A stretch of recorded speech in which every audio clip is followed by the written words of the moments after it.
ყველას მოგესალმებით, თქვენთან არის გიორგი. მინდა გაჩვენოთ ბენ აფლეკი, მსახიობი ჯენიფერ ლოპესის ქმარი, სხვა რაკურსით. ნახეთ ვიდეო. Digital culture is გამოვიდა ანგელების პრემიერიდან. ეს მნიშვნელოვანი ფილმია გენდერული როლების გადასაზრდებლად. ფსიქოლოგიური ტრილერი, რომელიც ბევრს გაცინებთ. Ben Affleck-ს მაგარი ყლე აქვს. ხო, ესე იგი, ეს ვიდეო თქვენ ნახეთ და მე გეტყვით ახლა ამ ადამიანმა რატომ მიიპყრო ჩემი ყურადღება რა, რატო დავინტერესდი უბრალოდ. ესე იგი, იმედის ტელევიზიაზე დაიდო ამის Facebook პოსტი. ანუ ეს იმდენად მნიშვნელოვანი ფიგურაა, რომ ტელევიზიაში ამის პოსტი და ასე შემდეგ. ეხლა უყურეთ. ეს კაცი წერს იმაზე. სირიაში თურმე ქრისტიანების გენოციდი დაწყებულა და ეს ამ კაცისგან არ არის მარტო. ეს არის, ესე იგი, რუსეთში ტელეგრამ კანალებზე არის მაგალითად კიდე სხვა რუსეთის ეკლესიას დაქვემდებარებული გვერდები და ისინი წერენ ამას, რომ სირიაში თურმე ქრისტიანების გენოციდი არის დაწყებული. და მანამდე, აი ბაშარ ასადი რო იყო მაშინ, ხო, ყველა ქრისტიანს იქ მაცხოვრებელს ჰქონდა ქარხანა, კალათბურთის ბურთები როა, სპალდინგი, აი იმას აწარმოებდნენ და მერე, რა თქმა უნდა, ხარდაჭერით და სიყვარულით, ვიეტნამის სიყვარულით, ამ ყველაფერს აგზავნიდნენ ბურთებს ვიეტნამში, ვიეტნამელები ამათ უგზავნიდნენ ვიეტნამის მას და ეს ბურთები მერე made in Vietnam დაეწერებოდა და NBA-ში LeBron James-ი და ასევე სხვა ვარსკვლავები, მასონი ვარსკვლავები, რომლებიც მართალია ღმერთს არ ადიდებენ, მე რა ჯვარი აქვს კისერზე ჩამოკიდებული და ეს ყველაფერი ესე კეთდებოდა რა. და ამ კაცმა არ გაამახვილა მაგალითად ყურადღება თვითონ რუსეთის ჯარი რასაკეთებს უკრაინაში ოკუპაციის დროს. რამდენი ქრისტიანი მოკვდა მარიუპოლში მაგალითად უსაჭმელოდ. უიარაღო ხალხი, რომელიც ქუჩებში პირდაპირ დახვრიტეს და ასევე სურათებიც ამაქვს, ვიდეოებიც ამაქვს. ბატონო, არ ვდებ ამას სპეციალურად, ეს ყველას აქვს თითქმის თანახი, ვისაც აინტერესებს რა ხდება უკრაინაში, ქუჩაში რო ყრია ხალხი დაუმარხავად. და ასევე ამ კაცს არ უსაუბრია მაგალითად სტატისტიკურად ხარკოვში რამდენი ფეხმძიმე ქალს მოეშალა მუცელი, იმიტომ რომ უჭმელი იყო სარდაფში, რამდენი ქალი გარდაიცვალა, რომ ნაყოფი მოუკვდა და რახან იმაში სამოთყოფოში ვერ მივიდა და ეს რუსი ჯარისკაცები რო პატრულირებდნენ იქ და ვინც კი სარდაფიდან ამოვიდა და ზოგ სარდაფში კლავდნენ და ზოგს კიდე ეზოშივე და წყალს რო იღებდნენ. აი ესეც ვიდეოც ამაქვს ნანახი. ავტობუსი მოვიდა წყლის მისაცემად, კანისტრებით იდგა ხალხი, რომ წყალი მიეღოთ. და როგორ ესვრის ჯარისკაცი და როგორ ხვირტავენ იქ ხალხს და გარბის და ზოგი როგორ შვილის თავს. ესენი ქრისტიანები რა მნიშვნელობა აქვს, რა რელიგიის წარმომადგენელია, კაცო, უდანაშაულო ადამიანს რატო კლავ? შენი კომენტარები მე ამაზე არ მინახია.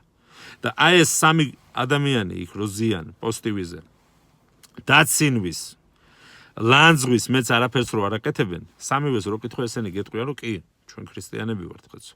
ქრისტიანები ვართ, აი ამას იტყვიან ზუსტად. და რა ქრისტიანული საქციელია, კაცო, გახარ დასცინი იმას, რა ქვია, ოპოზიციას, აქციაზე მდგომ ხალხს.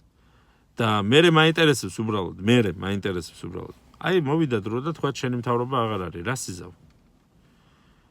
უკვე ღიად დაიწყებ ალბათ იმ ჩუმად LGBT მიმართულებებს რო იმაშვები რა მხარს უჭერ ალბათ. იმიტომ რომ მე არ ამგონია არ მოეთხოვება კაცს ყველას რომ რაღაც ვაშკაცი იყოს და რაღაცა გაგებებში და რაღაც რონინულ ცხოვრებას აწვებოდეს. არა, შეიძლება იყოს ნორმალური ადამიანი. აი ისე მაინტერესებს უბრალოდ. აი ეს ნათქვამი, რასაც ამბობ შენ ბენ აფლეკზე. ეს ნორმალური არის? შენ მასმენელმა შეათფასოს რა და შენ ვისაც გონი ხარ რომ რაღაცა პროფესიონალი და აი ამან რო არ გააკეთოს ის რა ქვია იმას ანალიზი ჩვენ ვერ გავიგებთ სირიაში რა ხდება, გამიგე, ეს არის რა.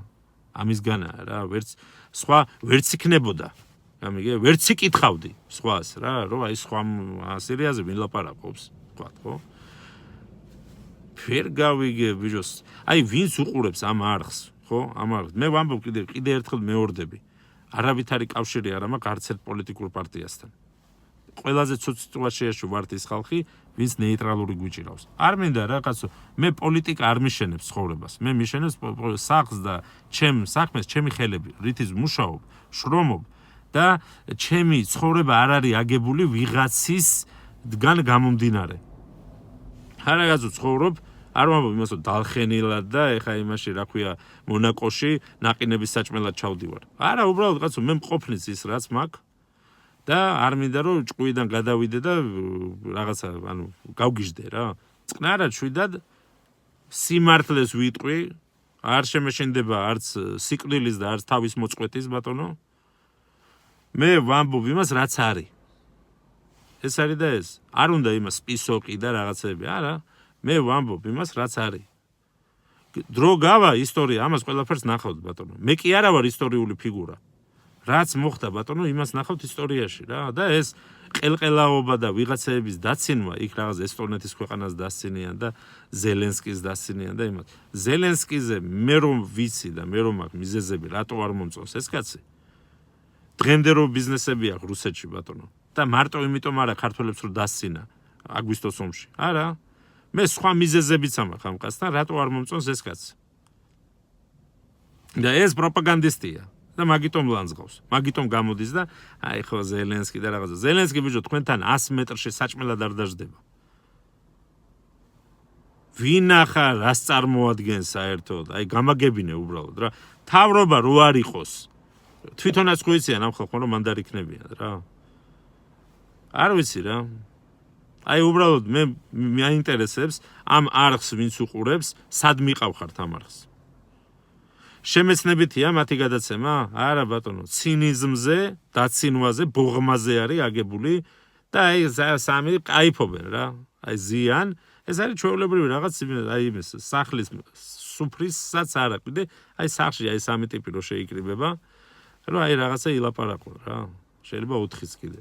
ისე უბრალოდ რა. და ისე ნუ მიგაჩნიათ რომ თქვენი სამეული თითქოს ისეთია, რომ აი პირდაპირ ხო დიუმას ნაწარმოებს იმას სამ მუშკეტერს გადაფარავს რა. საერთოდ არავინ არ ახარ. დრო წაგიღებთ ისე და ისე გაქრებით როგორც არაფერი. როგორც მე მაგალითად მეც გავხრები რაც მოვა დრო და აღარ ვიქნები. აი რას უტოვებ შენ მომავალს? რას უტოვებ შენ სმენელს? მაგ გადაცემაში ყოველთვის რო არიჯდებით ხო იცით ახლა. ხო და რა ვიცი აბა? აი რატო გაქვთ ესეთი დამოკიდებულება მე ვერ ხვდები. თქვენ თვითონ შეაფასეთ ახლა ამ კაცმა ეს რა თქვა და რატო თქვა. და დანარჩენი კიდე რავი მე რომ ნახოთ რა. აბა კარდღეს გისურვებთ ყველას. ხო და რავი ღმერთმა აგვიხილოს თვალები.